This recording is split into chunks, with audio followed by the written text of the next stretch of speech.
Have you ever had someone you love do something very annoying, something you just would really like to avoid, just not have happen?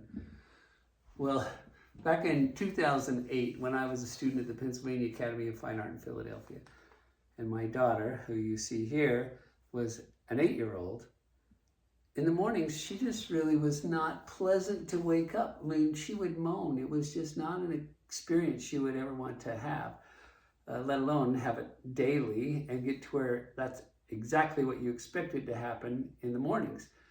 So this day, something different happened, and I almost missed it. So that morning, my wife asked me, we were up and going, and she asked me, well, will you go in and wake up Emma? And I thought, oh, I wish I'd asked you first, because I don't want to do it, because I knew what I was going to get. She was going to wake up and moan. It was just such an annoying experience. The sound was just kind of penetrating, and just, it was something I didn't like. She didn't like, my wife didn't like it either, but I don't know if she was just being lucky or smart or clever or what to ask me before I asked her, but that's the case. So I go in to wake up our daughter, and as I entered the room, the door's over here, and I come to enter the room over here, and as I walk in the room, I think, if I open the blinds of this window, maybe she'll see that it's daylight. It makes sense to wake up, so why moan? So I went over and I opened the blinds.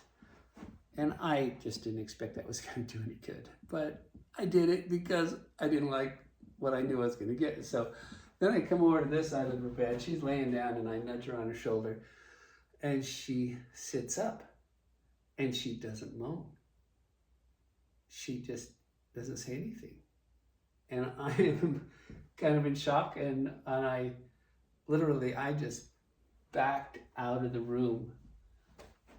I just backed right on out. The door was over there. I backed out, and I went to go into the next room thinking, well, that worked out good. And I took one last glimpse at her before I was completely out of sight. And then as I went into the other room, the thought occurred to me, hey, that's a pretty great scene. That's beautiful. And so I grabbed my camera, it was in that same room, and I came back in where Emma was still sitting in the bed.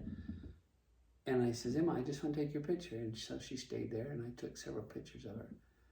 And I almost missed it. I mean, I saw it, it was right in front of my eyes, but my mind was so focused on something else that I almost missed what was in front of my eyes. So I'm just letting you know so that maybe at some point when something glorious happens in front of you, it might seem like just a commonplace thing that happens in your house, but if you take a minute and not let whatever it is you're thinking about control your actions completely. I mean, sometimes that's just the way we do it, but take a moment and think, oh, I remember somebody was telling me that I should watch for moments like this, and then enjoy them, take a picture of them, do whatever you're going to do with them, but at least experience them and appreciate them. And I almost missed it with this one, which I'm glad I didn't, because this is one of my favorite paintings I've ever done. So I'm going to show you the photograph I took that I worked from for this painting. You can see the entire painting here. She's sitting in her bedroom, sitting on her bed, got her little princess bed spread on there, picture of her dog Lady, our Dalmatian, her nightstand, her other window, and she's looking out through the blinds, and she's happy there's a beautiful day. And it must have been a Saturday, because she was happy to see it and anticipate. Here she is. She's got the sun shining through the blinds on her face. It's much more yellow in this image. It's affected by the camera. When I look at it on my computer screen, it doesn't seem as yellow. Maybe it won't seem as yellow to you.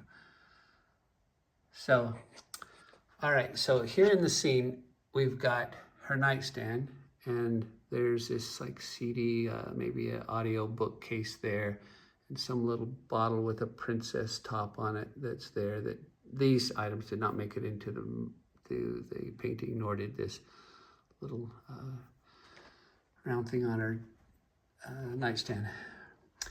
And I want you to see this radiator, that the colors are fairly consistent across here. The values shift based on the way the light comes down, but they're fairly consistent. And you're gonna see I did some variation with that in the painting.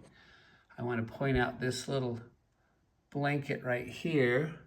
This is what she called her Fluffa. It's her baby blanket. This girl, who was 8 at the time, is now 23 and married. Here's her dog Lady, sweet Dalmatian. And I want you to notice something about this. Oh, maybe we can't tell. It's kind of hard to tell. But on her Barbie CD player, the digital readout is 3. Must have been playing track 3 or something, or spinning from all night. And then I just wanted to show you that along this light edge, it sort of seems a little greenish on the edge. And along the edge over here too, at least my eyes are interpreting it that way. And along the light edge where this splash of light comes and goes right past her and hits this nightstand, and it seems to have a greenish light edge on the light. So I'm going to show you what happens to that when it gets painted. Here we are looking at the actual painting again. This painting is 4 feet high, 6 feet wide. And you can see as we get into her face, I darken things up. They're not as flashed out as they were in that photograph, particularly the forehead area, down the nose and on the cheeks.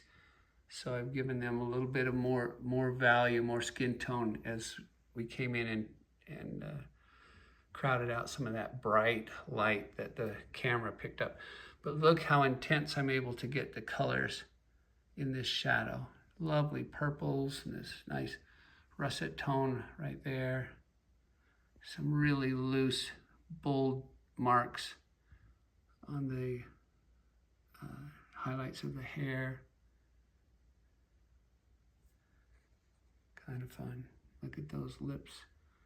Kind of dry. The teeth aren't too detailed out. Not trying to look like Donnie or Marie Osmond with their super white teeth. Look at the eyes and the color tone. Nice little hazel bits she's got going in there. Get to bring this purple tint through the stripe across her face there. Now look at the light as we get it coming through this waffle sort of pattern pajamas.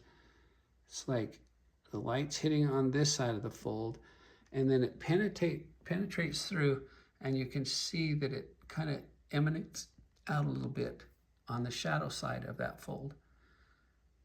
Kind of a nice effect in really bringing kind of a glue that holds this whole painting together, that nice little shirt. Now, as we get in here, we can see that the other items have been removed from the nightstand. The flash of light is still here. We get into the Barbie radio, and on the digital readout, we see now that it's not a 3 from the track that she was spinning in there, but it's now 8, so that forever it reflects the age that my daughter was at the time this was done. And then see on the radiator, look at that. We've got some nice tones.